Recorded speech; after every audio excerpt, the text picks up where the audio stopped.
c'est un État de l'Inde, un État dans lequel il y a eu des violences interconfessionnelles. En fait, ce sont les hindous qui ont attaqué les chrétiens fin 2007 et ça s'est poursuivi en 2008. Le pourquoi, c'est une histoire un peu de rumeur. Un grand leader hindou a été assassiné.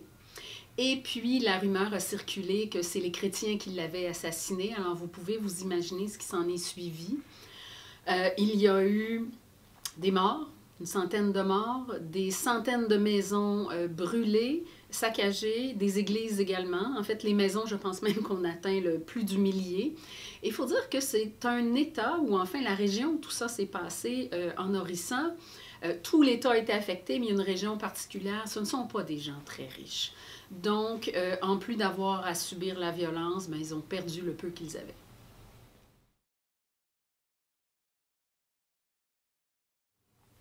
Bien, les traditions religieuses cohabitent, oui, c'est vrai, mais pas partout. Et ce qu'il faut dire, c'est que dans certains villages, les chrétiens qui avaient fui ont pu rentrer.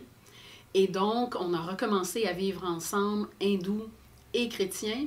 Dans d'autres, les chrétiens n'ont jamais pu rentrer chez eux. Alors, ils sont dans des petits villages qu'on a fait pour eux, donc un petit village chrétien, mais dénué de tout service. On ne les a pas gâtés, disons, dans ce sens-là. Comment ça se fait? Bien, ça se fait avec du dialogue entre voisins, mais aussi du dialogue au niveau religieux. Les chefs religieux des grandes religions hindous, musulmanes et chrétiennes s'assoient ensemble pour discuter, organisent des activités ensemble, question de montrer l'exemple à la population et de montrer qu'on peut très, très bien vivre ensemble.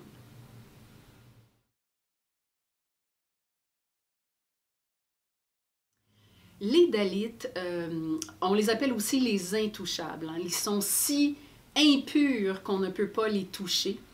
Alors, vous savez, en Inde, il y a un système de castes à plusieurs niveaux. Les Dalits sont considérés parfois comme étant la plus basse caste, mais en fait, ils ne sont même pas dans les castes. On les considère comme des gens de moindre valeur. On essaie beaucoup, depuis les dernières années, de changer la donne, c'est-à-dire d'aider les Dalits à obtenir des chances égales, disons, les mêmes chances que les autres, en mettant des quotas pour le gouvernement pour engager un certain nombre de Dalits dans leurs fonctions. C'est la même chose pour les universités, les collèges, sauf que ça ne fonctionne pas toujours très bien.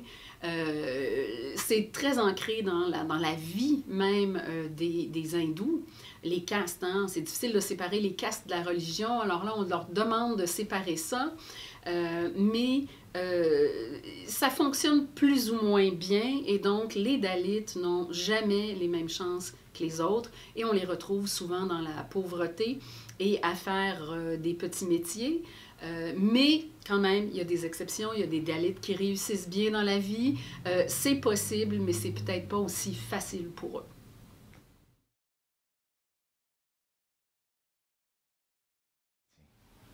Les Dalits chrétiens, enfin, on devrait même plus dire que c'est des Dalits, hein, parce que s'ils deviennent chrétiens, ils ne sont plus hindous, donc plus Dalits.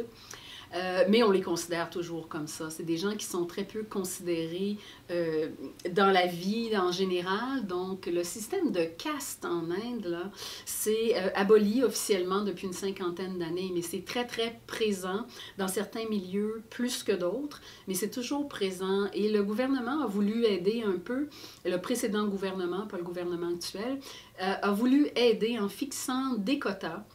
C'est-à-dire dans l'administration publique, pour l'admission dans les universités, il y a des quotas de Dalits à respecter.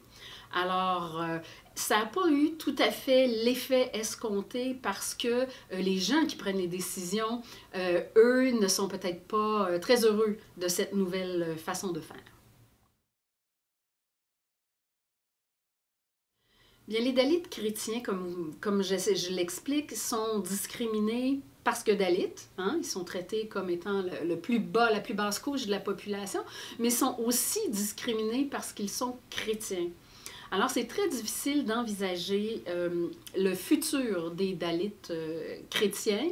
Je pense qu'ils ont un bon futur dans le sens où Les évêques les défendent beaucoup.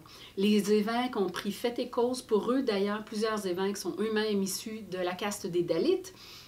Et donc, oui, il y a de l'espoir. Est-ce que ça va se faire rapidement? Probablement que non.